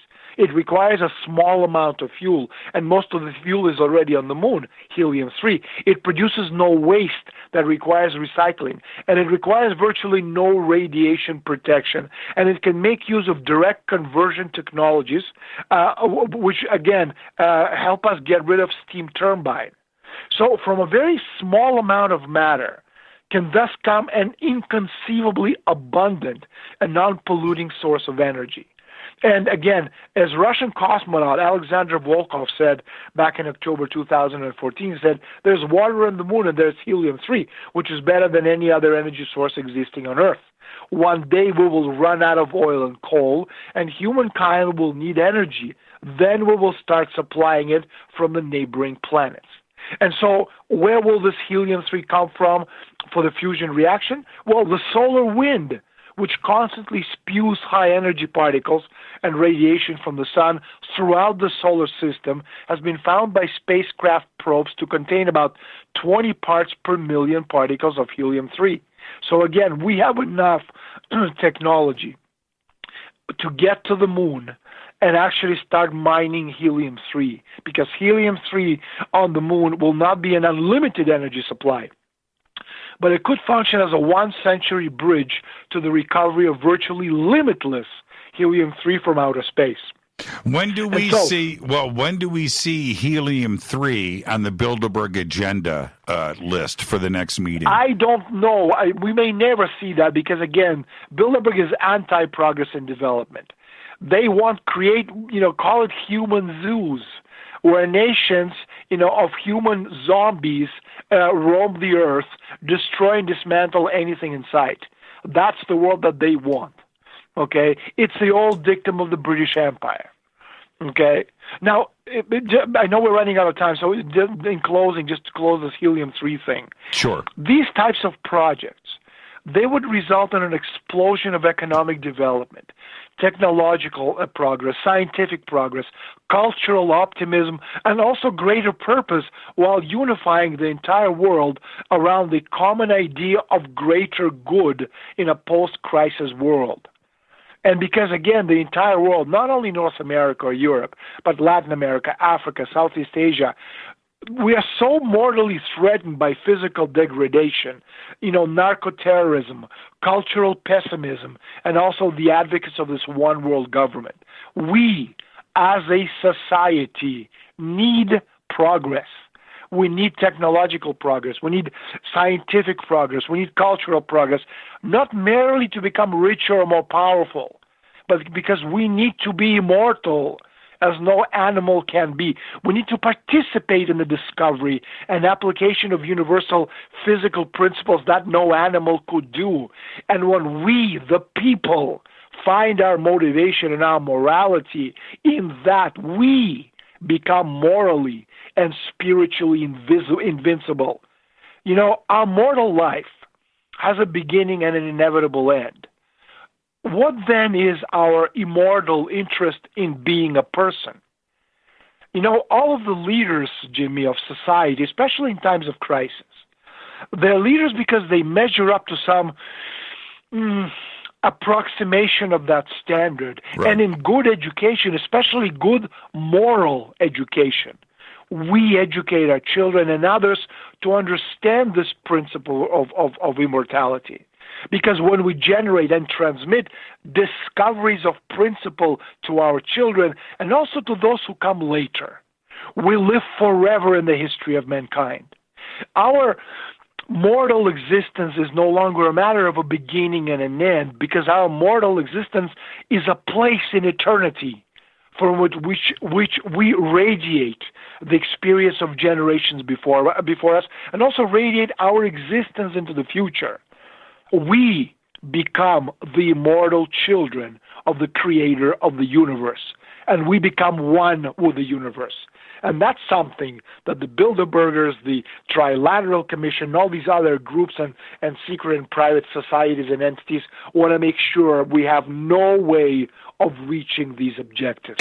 And aren't we starting to, independent of these puppet masters, aren't we starting to understand this now? Aren't we starting to develop this philosophy just out of becoming more mature and starting to grow up? I think we're better at deciphering, the idiot speak and the fake Right. news and the propaganda techniques. We're not very good at understanding it because there's just so much of it coming at us from so many different directions that to be able to understand it, you have to, get rid of the noise. And that sometimes is very difficult to do. Well, we went through it, in 2016, especially when I look at the 2019 Bilderberg meeting topics, right there, topic number 9, the weaponization of social media. And what the world, not just the United States, went through with fake news and the pollution of social media, we started to recognize just that. And hopefully we're starting to run filters as to whether it's not only fake, but stuff that is weaponized and used against us. And we know that we're being divided, right? We know this every single day. You just see it play out, don't we? To overcome the crisis, and it's societal crisis on a global level, it's not just the United States or China or Russia. That's right. We need a fundamentally new philosophy of relations with nature. I think we must rethink, and not just rethink, unthink, not rethink. Not only the geoculture of the Enlightenment, but also Christianity with medieval theology, coupled with ancient philosophy, starting from its father's foundations in another intellectual way, taking, in other words, into account all or almost all of the intellectual and political mistakes made in the subject stream of historical development over the past 25 centuries. We need the Promethean Faustian spirit of burning. We stand on it and cannot do otherwise. Fire was the first real piece of technology. The Titan Prometheus gave humankind fire, a gift he stole from the gods. And so Prometheus represents the ability of humankind to discover new forms of technology, new universal physical principles, and to incorporate these principles and new forms of technology into the life and lives of the human species to change the relationship of human beings with the universe as a whole. The world is living through the last relatively calm decades before the, I call it the Matryoshka crisis, which had no analogs and which it seems will sweep away not only capitalism with its supporters and opponents, but also the entire post-Neolithic civilization. I don't know how many people will be left once this whole thing is said and done. But what I do know is that the new society, which will come after, will most likely be different from the civilization of the pyramids, in the sense that the Egyptian pyramids are the main symbol of the whole post-Neolithic era, no less than it differed from the Paleolithic. So again, I don't know what's coming, but what I do know is the changes we will witness over the next very, very few years will be something that we have never seen in the history of mankind. Tremendous words, Daniel, tremendous. We're going to see you in 3 short weeks here in Los Angeles. What are you going to be speaking about this year at the Conscious Life Expo? I have 2 presentations. Once on a Transevolution, the coming age of human deconstruction, the concept of humanity, transhumanity, post-humanity, and different technological advancements within the society itself. And my first conference is going to be on the Bilderbergers, on secret societies, on private organizations, on basically the entire gamut and spectrum of all these pyramidal structures that control us from beyond. Somebody just tweeted out they just bought your book, the Tavistock Institute, but they said every paragraph is the mother of all bombs. Or God bless you, don't spend too much time reading it at night. Yeah, right. Thank you so much, Daniel. It's a great book. Tavistock is a great book. Bilderberg sold, gazillion copies in 68 countries and 40, I can't remember how many languages. But the thing is that I haven't really looked at my Bilderberg book in about 10 years. Tavistock is an amazing book. Also, my book called Trans-Evolution, The Coming Age of Human Deconstruction. That's also an amazing book. It predicts a lot of the things, written back in 2013, I think it was, predicts a lot of the things we're seeing right now. But anyway, I'm looking forward to the conferences. I'm well familiar with the format.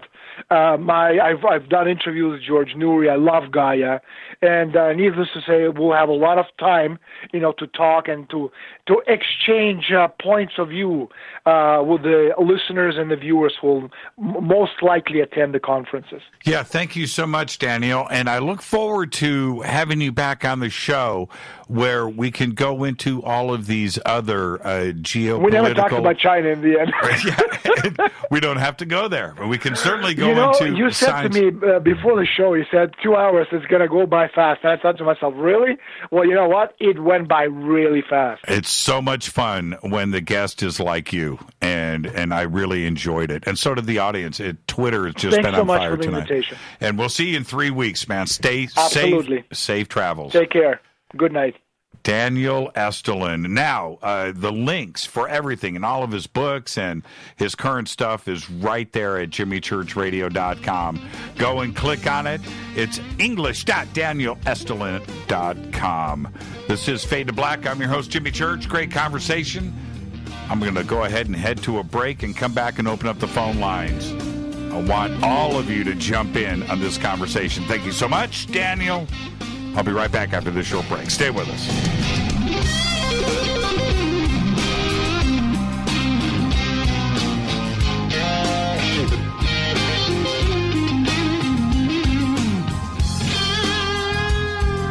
Welcome back. Fade to Black. I am your host, Jimmy Church.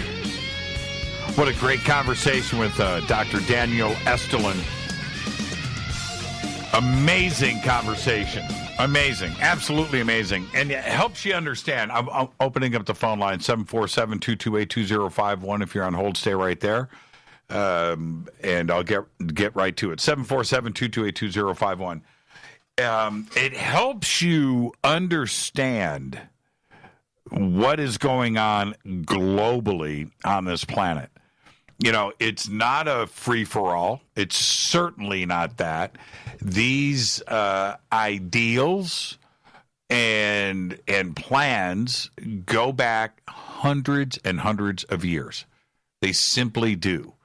Europe has been there for a long time, and that goes without saying. And Daniel brings up a couple of very solid points. Russia's very old. Europe's very old.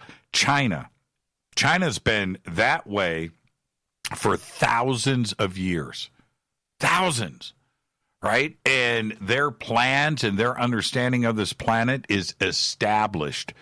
The United States and this melting pot that we have here, this stew of a society, which is great and it's amazing, just a couple of 100 years old, 250.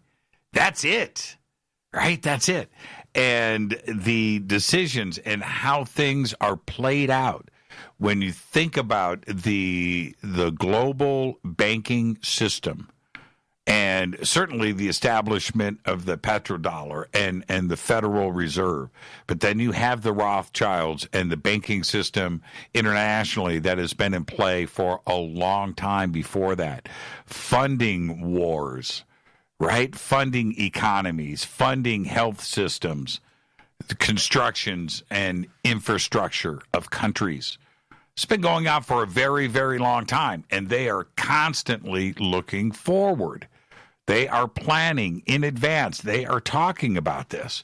And when I went back, and you can do this, you can go to the Bilderberg website, and you can look at all of the meetings. Well, not all of them, but most of them. And certainly the ones that have gone down in the last few decades. They're all listed right there. And the 2019 meeting topics, and you look at this, right? And a couple of things that sit here and stick out: the future of capitalism, right? The ethics of artificial intelligence, the weaponization of social media, the importance of space, right? These are agendas for the meeting, distributed. And this is the focus. And the future, the organization of the planet is planned. It has to be that way. And it's not just the Bilderberg Group, of course, and he brought up Davos, and these councils that get together a few times a year. Everything is planned out. It's pretty crazy. It really, really is. And with that, let's see here. Let's just start here. Let's go to the phones. Hi, you're live on Fade to Black. Who's calling? You're live. Oh, don't tell me I've got something. Hello? Yeah, you're live. Jim, Yes. this is Richard, MRQX, from Las Vegas, Nevada. How you doing, Richard? I'm doing good. I've been listening to your radio show for a while, and I don't have too much comments to say about the Bilderbergs, but I get a lot of crap about me being a conspiracy theorist at work. So I blast Fade to Black at work for 3 hours straight. And how's that going for you, Richard? Oh, I'm in the spotlight. I think at some point I'm going to get a tinfoil hat from Edge of Wonder, which I hope at some point you and Edge of Wonder collaborate, hopefully with David Wilcock and Corey Good and all these other speakers about our ufology. And I really enjoy your show, man. I've been a Fade or Not for about a couple months. Right. And I'm at some point, I hope to go to an event and meet Jimmy Church. Well, right on. And we've got, oh, man, I think we have 5 or 6 events right now on the books out there. And we're going to be in Las Vegas. We're going to be in Laughlin in November. So come on out to the Laughlin event and hang out with us, man. I would love to meet you. All right, for sure, man. I look forward to it. And hopefully I get to meet Jimmy Church there. And maybe you could bring a guitar and play some. Well, that would be wishful thinking. Right. Well, it's on my wish list, man. My boss is a guitarist. He has a band in Las Vegas. And, right. It's intriguing. It's really intriguing. I haven't been in music all my life, but guitar has been one of my favorite instruments, and maybe I could see Jimmy Church do a little guitar playing. It just might happen. You never know. See, this is the thing, Richard, and I want to thank you for the phone call and your first time call, and I really appreciate that. But it's really funny how I looked at my life so many years ago where, I played guitar, or I was an artist, interested in UFOs and conspiracy and religion and politics and looking at all of this stuff. But that's just who I was. And I always thought there's got to be more out there, more people that are just like me, that enjoy good food, good music, and a little talk about UFOs. And that's exactly what has brought this community together with Fade to Black, right? It's just, and I absolutely love it. I absolutely love it. I love it too, man. That's why I blast Fade to Black every day at work. Doesn't matter what everybody else says. Well, thank you so much, Richard, and enjoy the rest of your evening, and then come on out to Laughlin to Starworks. Just go to starworksusa.com, and all the tickets and info are right there. But we'll be there in November, man. I would love to meet you. All right, me too, man. And for the gits and giggles, or how they say it, go Bagley Teppy. Go Bagley Teppy. Thank you, Richard. Be safe out there. You too, man. Have a good night. You too. That's a great phone call right there. That is a perfect phone call for all of the right reasons. Food, guitars, music, UFOs. Right there. Fade to black. But it's really true. It's really true. From the very beginning, I have always just talked about the things that interest me, right? And where else are you going to go where you're going to get Dimebag Darrell, right, and Travis Walton and tacos in the same show? It's not going to happen anywhere else. It's just the way that it is. Kebabs. Hey, where's Elf tonight? I just said kebabs on the air. Let's go back to the phones. Hi, you're live on Fade to Black. Who's calling? Hi, Jimmy. It's Deb from Sacramento. Hi, Deb. How are you? Okay, did you do your homework? Oh, I can't wait for number 2 season of Messiah. Loved it. Just because, they talk about the Antichrist and they talk about the Messiah. Who knows what he is, but it was fantastic. Loved it. Okay. Now. And now I'm binge watching Lost in Space, so you've ruined my life because all my free time is getting absorbed into Netflix now. Yeah, but did you watch the Stonehenge video I told you about? Yes, I did, and we'll get back to that. We'll get back to that. Okay. Let's circle back here to Messiah. You just can't say I loved it, and that's your review. Okay. Oh, okay. There's a lot of social implications that are going on there from so many different directions. Well, I love the entertainment value and all the different things that it made you think about, and the way it kept flipping stuff around. So one episode you think one thing, and then the next episode, oh, wait a minute. And, it flip-flops you a lot. So it's very intriguing, and it's easy enough to follow as far as, each episode and what's happening. But the overall concept is just like, you don't quite know what to think or believe. And I haven't, as they say, put my anchor down on a belief because you can't. They don't want you to, and it's great. You can't. Okay, so just for me, because I really wanted you to go and watch this, and I promised that I would ask you some questions. As each episode completed, did you find yourself flip-flopping in that you were, okay, I guess he is the Messiah? There is a direct connection to God here. This guy does have some abilities. And then did you find yourself going, no, well, okay, he's a fraud.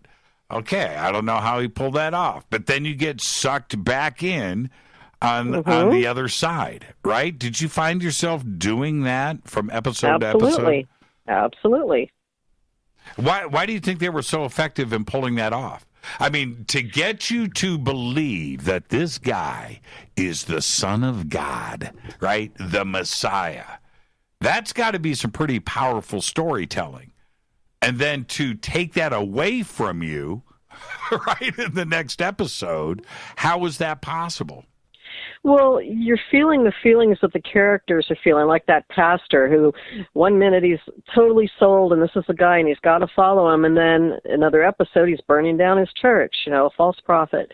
So the flip-flopping and the emotions of the characters bring you into their shoes. And so you feel what they're feeling, if you're really into it, which I was. Okay, all right, let's go to, without spoiling. Yeah, I don't want to spoil. Sorry about that. But we can. I'll do a spoiler with episode 1. Okay. Okay. Mm-hmm. If he is a fraudster, if he is fake, how does he know about the timing of the sandstorm and the defeating of ISIS? How does he know that unless there isn't something divine, right? Well, divinity can have a duality. It can be Christ or it can be the devil. But it happened. So, it happened on his watch. Right. Okay? But where's the power coming from? I'm asking you. I haven't decided yet. See? You see that, and it just makes you wonder. And, Which is what I love about it. The other part for me, when it comes to this whole divine aspect of it, he in the period of a couple of hours, he goes from jail in Israel, right? He's in jail, to the heartland of Texas in the middle of a tornado, and is somehow transported there to the spot on this where this church is, where everything that is going to play out for the rest of the series, and I'm talking about the family and the daughter and the mom and all of that, and how that plays out. How does it, forget about the dust storm, right, that happens in Syria and ISIS, but then right after that, he appears in Texas during this tornado.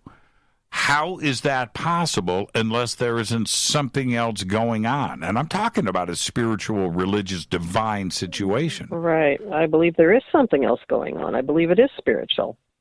Or is he a magician? And the aspect of that, I'm talking about the ability to illusion. Right? The ability to create an illusion, to deflect. And again, and I don't want to spoil, but like what happened in Washington. Yeah, what happened in Washington. How did he manifest that? He walked on. Incredible. He walked on water. Don't say it. No, don't he say walked. it. I'm not giving anything away. He walked on water. Okay. So he walks on water, and if you're a magician, then you have to have the setup for the trick. You know, David Copperfield or whatever it is, right? David Blaine, it doesn't matter. Chris Angel, Mind Freak, right? Well, we know that it's just tricks. We know it's not magic, but we buy into the illusion. So if he is able to perform these tricks as a street magician, now he's got to have somebody assisting him. He's got to have the assistant. All magicians have them. You set up the trick in advance. We enjoy it. We laugh.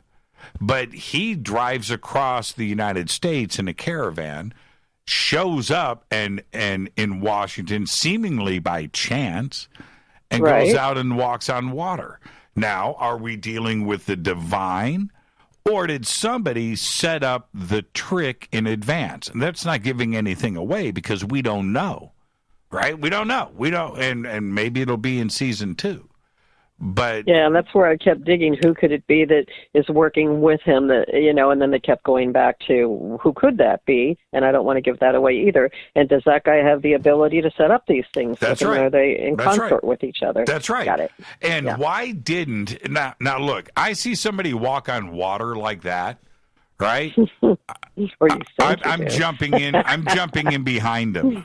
Right? I want to see if he's walking on a board or something that's underneath, and what the deal is. Nobody did that. I know. Well, they were all in shock. CNN was there, right? Fox but they're News not very brave reporters. Oh, man. You jump in the water. Well, see, and that's what I thought was pretty clever here. That nobody went and said, well, there's nothing in the water. There isn't anything here. Apparently he did walk on water. But that was left out. And I'm not giving anything away. You got to watch the TV series.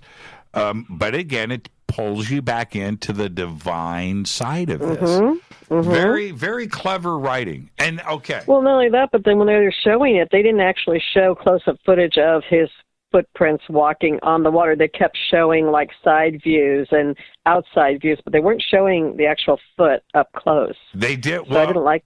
But they did. Not that I saw. No, but okay, you're right about that. But at the end is when they did, that type of reveal when he turned around and faced the crowd, right? And, out there in the middle, standing on the water with, I don't know, a couple of thousand people witnessing this, live streaming, right? It was a pretty interesting aspect of it. I was just going to mention one last thing.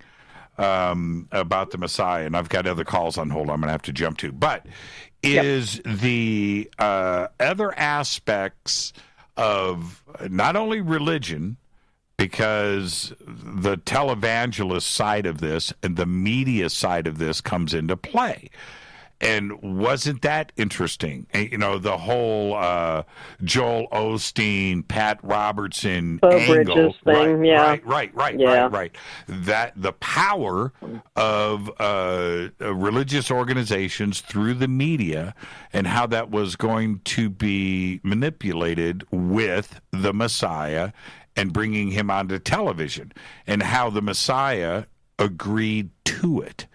And I thought that was a pretty interesting play. And at the same time, when you are dealing with the religious side of it, you're dealing with the masses, you're dealing with followers. Okay, we can get that. And then there's the other side of it, where the president gets involved and Washington directly gets involved. So you have the televangelist, right, wanting to manipulate them, and then you have Washington, and you have, of course, Europe. You have what's going on with the Middle East and Syria and Israel and Iraq and what's happening there and Iran.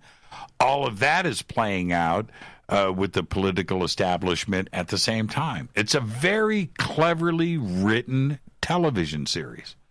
Yes, very. Like I said, I can't wait for. Glad you recommended it. Can't wait for season 2. What'd you think of the Stonehenge video? What do you mean? The one I said, the 3-minute one to watch with Elvis.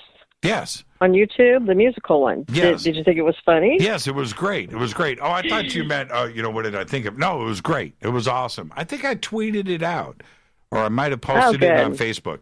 Just because it's always such a serious topic, to have them flip it like that, I thought was hilarious. Well, right after that, I watched, because of that, I ended up watching 2 Stonehenge documentaries.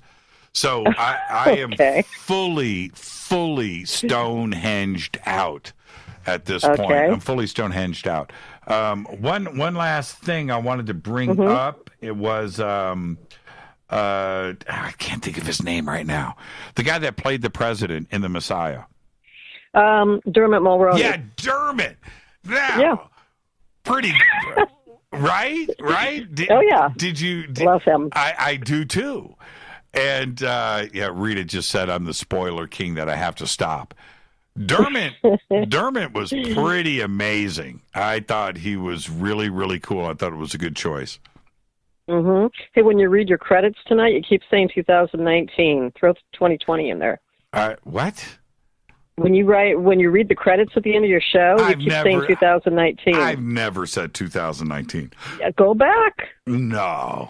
In your credit thing, when you're reading the thing at the end and you're doing your credits, this is broadcasted, da-da-da-da-da-da, you keep saying 2019. You just did it last Thursday. I think I think you're imagining things. Oh, go check it out. Dude, seriously. Yes, you have been. You have been. You never changed it over. It's okay. It's okay. See, you're projecting. You're projecting. You think. Yeah, you think. See, you're hearing it, but it's not there. Deb, enjoy the rest of your night. Oh, you're nuts. Okay, we got to go so you can take someone else. I'll talk to you. Okay, bye. Bye. Yeah, the Messiah is absolutely amazing. Let me get the rest of these calls in that are on hold. Hi, you're live on Fade to Black. Who's calling? Hi, Jimmy. How you doing? Joe Rich from Staten Island, a.k.a. Wizard Druid. How you doing, Joe? Everything good? Everything's good, man. How you been? Well, I've been great. Did you learn something tonight? Oh, he's cool. I've heard I can't pronounce his name before. He's real cool. Pretty amazing. You know what I learned? What? There ain't no big bad like Mr. Big. Like it's all this whole banking money control system. You know, there's no like key, main head evil Mr. Yes. You know what I'm saying? I do. And if we cannot lose sight of when the Knights Templar created the international banking system, right? Going back to the Crusades, right? I was just reading that this morning, actually. Yeah, go ahead. Yeah. So the ideas that started to establish themselves back then during the Crusades, and the ability to get deposits and retrieve on the other end where you're not carrying your money around with you and you know that it's safe, and the ability to get a loan, collateral, interest rates, and a banking system in play has been around now for over 800 years. 800 years. So, probably you can. Yeah, but you know what? I got two words for you. Bitcoin. Well, financial independence. But, and I was going to that's a great point, and I was going to bring that up tonight. That's a whole nother show with Daniel, which I would love to talk to him about this. One of the things that the money players of the world have enjoyed is control. Okay, you go to the bank, you want a loan, it's either a yes or a no. And if they say no, what are you going to do? You're going to rob the bank? You can't. They control everything, right? And it's that simple. It's not that kind of party anymore. It's not. They have lost that control globally. I got $3 in my checking account, Jimmy. I could care less. I don't even use it, only for bills. But you understand my point. You understand my point. You're right. Absolutely. I know, you're right. That control's over, man. Right. That control You're right. And people, you know what another cool thing is that I like to hear from your guests, too? This, like, advancement of, like humankind. Like this jump ahead into the future where, you know, we're thinking ahead. We're going to be healthier. We're going to live longer. Our spirits are growing. The knowledge is getting out there. The truth is getting out there. You know, it's like a new world ahead of us. And if people could understand and grab it, you know, we could all participate. And that's the whole thing, man. Well, you're absolutely right, Joe. And thank you for the phone call. We'll see you tomorrow night for Fader Night. Thank you so much, man. I held on last week. I held on for an hour, Jim. I never got through, but I'll try anyway. Okay, man. We'll see. I'm going to get through, brother. But okay, you take care, all right? We'll see you tomorrow night. And this is the truth. This is the truth.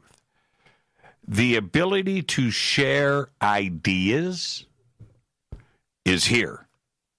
It's never been like this before. It's obviously stating something that everybody can understand. We all understand the internet and technology.